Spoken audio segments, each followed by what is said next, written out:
De volta e vamos falar sobre saúde agora. A lavagem nasal é uma ótima opção para quem precisa desentupir o nariz de forma segura e saudável. O Kelvin Ramos traz mais detalhes sobre esse assunto. É com você, Kelvin.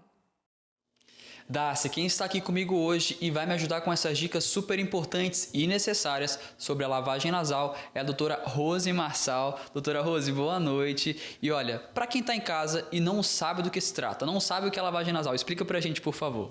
Bom, boa noite a todos. A lavagem nasal é uma limpeza das cavidades nasais. Você tem vários tipos de lavagem, desde lavagens de baixo fluxo, que é mais assim aquele com conta-gotas que você faz em bebê, soro 360, o soro de lavagem contínua, e até você tem as lavagens de alto fluxo, que são aquelas que estão muito em moda hoje em dia, que é aquelas de jogar de um lado para sair do outro. Essas lavagens sempre têm que ser feitas com soro, tá?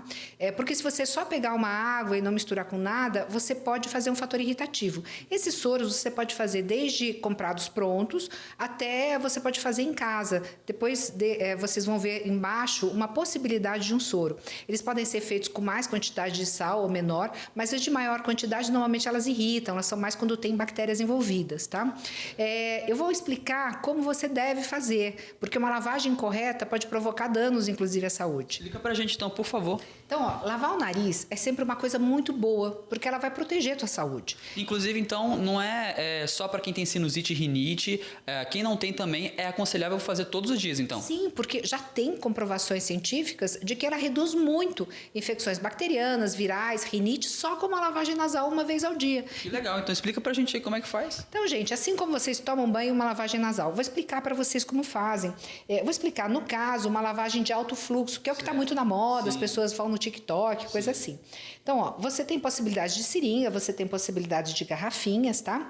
Então, nós temos aqui nossa cavidade nasal, que você vai colocar o soro, tá? Então, assim, ó, eu vou mostrar, porque isso daí tem que ser feito numa inclinação correta. Se você virar muito a cabeça, existe um ângulo de inclinação da tuba auditiva, que é um canal que liga o nariz ao ouvido. E nossa tuba é mais ou menos isso daqui. Em adulto é um pouco maior e criança tem uma inclinação mais ou menos assim.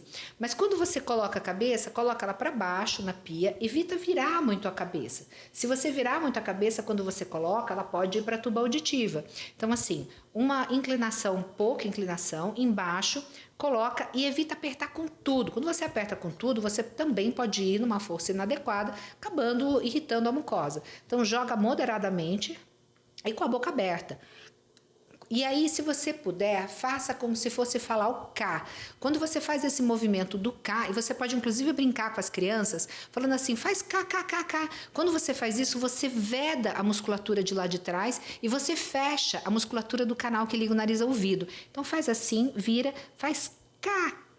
Quando você faz assim, você joga e acaba ficando. Então, esse soro, ele entra pela cavidade nasal, depois ele dá a volta, ele entra para dentro dos seios paranasais e vem com toda a secreção que vem dentro dos seios paranasais. Então, com isso, você elimina muito esse muco que fica parado, que normalmente depois vira sinusite. Tá? Certo, e daí com essa lavagem diária, da forma correta, como a doutora acabou de explicar, eu acabo evitando algumas infecções e inflamações que às vezes são constantes nas pessoas, né? Sim, principalmente os pacientes que têm muita rinite, os pacientes que estão com uma sinusite, que tem muito muco. Só tem que tomar cuidado, porque se esse muco do nariz for pro ouvido, ele pode virar uma otite. E essa é uma coisa que os otorrinos estão pegando muito comumente nos nossos consultórios. Pelo menos 1, 2 por semana, principalmente crianças, nós pegamos com otite por causa da lavagem correta. Porque se você pegar uma criança que não entende e ela começar a virar muito enquanto você está jogando, ele realmente pode ir para o lugar errado. E nariz tem bactéria, ouvido não. Então, quando vai secreção do nariz para o ouvido, acaba virando uma otite, que é uma infecção bacteriana. Tá certo. Então, os benefícios são grandes da lavagem nasal, mas desde que seja feito da forma correta. Agora, fala pra mim sobre essa lavagem nasal, o tipo de receita que a gente pode usar para fazer a aplicação, porque você falou aí, né, sobre colocar, mas existe algum tipo de receita caseira, por exemplo? Ah, tem. Então, assim, você pode usar os soros, né, que aí você coloca água morna, e é muito importante sempre a temperatura da água sempre, tá? Nunca pode usar água gelada, então sempre dá uma pré-aquecida como se fosse a temperatura do corpo. Sim. Você pode usar soluções que já vêm prontas, que vêm saquinhos e você coloca. Sim. Você pode comprar soro, realmente soro, e aí você pode manter na geladeira, mas lembre-se sempre, tirou da geladeira, põe no micro-ondas para pegar a temperatura do corpo, ou você pode fazer soluções de, por exemplo, 250 ml de água, uma colher de café de bicarbonato, uma colher de café de sal, que também vira um soro e você também pode fazer uma solução caseira. Tá certo, então, Darcy, dicas muito bacanas e importantes aí pro pessoal, né? Volto contigo.